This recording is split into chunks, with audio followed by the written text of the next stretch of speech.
శ్రీ గరుడ పురాణము 3వ భాగము. దానములు ధర్మములు. దానములు వేరు, ధర్మములు వేరు. దానమనగా ఇచ్చే వస్తువునందు మమకారం విడిచి ఇతరులకిచ్చున్నది. ధర్మమనగా ప్రజల ఉపయోగార్థమే చేయు ఇష్టాపూర్త రూపమైనది. దిగుడు బావులు, మంచినీటి నూతులు, చెరువులు త్రవ్వించుట, దేవాలయ నిర్మాణము, ఉద్యానవనములు, పండ్ల తోటలు నాటించుట మొదలగు కార్యములన్నీ ధర్మంలోనికి వచ్చును. అగ్నిహోత్రము, తపస్సు, సత్యవ్రతము, వేదాధ్యయనము, అతిథి మర్యాద, వైశ్యదేవము ఇటువంటివన్నీ ఇష్టములందురు. సూర్య చంద్ర గ్రహణ సమయములలో ఇచ్చు దానము వలన దాత స్వర్గాది పుణ్యలోకములను పొందును. దేశమును కాలమును యోగ్యతను గమనించి ఇచ్చిన దానము కోటి గుణితమగును. కర్కాటక మకర సంక్రమణములందును అమావాస్య పూర్ణిమాది పర్వదినములందు చేసరి దానము విశేష ఫలములనిచ్చును. దాత తూర్పుముఖముగా కూర్చుండి సంకల్పము గోత్రనామములతో చెప్పి దానమియ్యవలెను. పుచ్చుకొనువాడు ఉత్తరాభిముఖుడై స్వీకరింపవలెను. అట్లు చేసినచో దాతకు ఆయురార్థము పెరిగి గ్రహీతకు పుచ్చుకున్నది అక్షయమగును. మహాదానములు 10 ఉన్నవి. బంగారము, గుర్రము, తిలలు, ఏనుగులు, దాసీజనము, రథములు, భూమి, గృహములు, కన్యక, నల్లని ధేనువు వీనిని మహాదానములందురు. ఇవి 10 ఉన్నాయి. దేవతలకు కానీ, బ్రాహ్మణులకు కానీ, గురువులకు కానీ, తల్లిదండ్రులకు కానీ ఇచ్చేదనని వాగ్దానం చేసిన దానిని ఇయ్యక ఎగ్గొట్టినచో వంశము నాశనం జరుగును. ప్రతి గ్రహీత నుండి ఏదో లాభం నాశించి దానమిచ్చినచో అది నిష్ప్రయోజనమగును.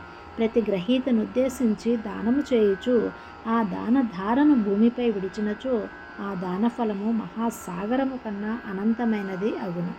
గౌతమి, గంగా, గయా, ప్రయాగాది తీర్థములందు దానము చేసిన విశేష ఫలములు కలుగును. వైవస్వత మన్వంతరంలోని వ్యాసులు. ఇప్పుడు జరుగుచున్నది వైవస్వత మన్వంతరంలో 28వ మహాయాగము. అందులోనూ కలియుగము. వ్యాసుడు జన్మించి వేదాలు 4గా విభజించి 18 పురాణములు రచించినది. దీనికి వెనుక ద్వాపర యుగములోనే గతించిన 27 మహాయాగముల్లోనూ ద్వాపరములందు 27 వ్యాసులు జనించితిరి. ప్రతి కలియుగములోనూ మానవుల శక్తి సామర్థ్యములు పూర్వయుగముల్లో కంటే అల్పముగా నుండును. వారు అనంతములైన వేదములను అధ్యయనం చేయలేరు. అందు నిక్షిప్తమైన నిగూఢ ధర్మములను గ్రహించి ఆచరింపలేరు. అందుచేత ప్రతి యుగములోనూ ఒక వ్యాసుడు జనించి ఆ వేదరాశిని ఋగ్వేదము, యజుర్వేదము, సామవేదము, అధర్వణ వేదము అను 4 విభాగములు చేసి ఒక్కొక్క శాఖను కొన్ని వంశముల వారు బ్రాహ్మణ, క్షత్రియ, వైశ్య వర్ణముల వారు అధ్యయనం చేయవలనని నియమించినారు. అంతేకాదు ఆ వేదాల్లోని ధర్మములను బోధించుటకై 18 పురాణములను 18 ఉపపురాణములను వెలసినవి. గతించిన 27 ద్వాపర యుగముల్లోనూ జన్మించిన వ్యాసులు వీరు.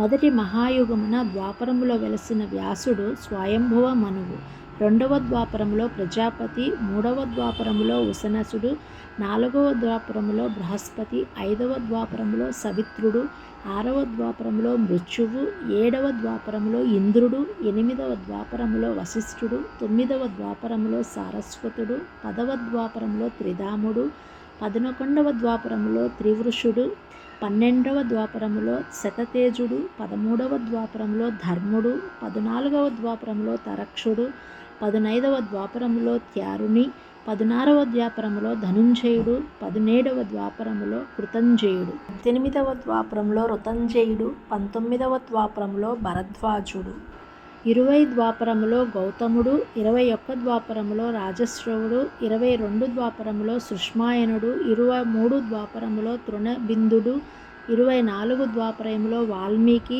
25వ ద్వాపరములో శక్తి, 26వ ద్వాపరములో పరాశరుడు, 27వ ద్వాపరములో జాతూకర్ణుడు, 28 ద్వాపరములో కృష్ణద్వైపాయనుడు. శ్రీ కృష్ణద్వైపాయనుడు బ్రహ్మశాసనం మీద వేదములను 4గా విభజించి పైల, జైమిని, సుమంతు, వైశంపాయలను శిష్యులకు బోధించి అష్టాదశ పురాణములను రచించి మహర్షునకు అంటే సూతునకు బోధించి లోకములో వ్యాపింపచేశాను.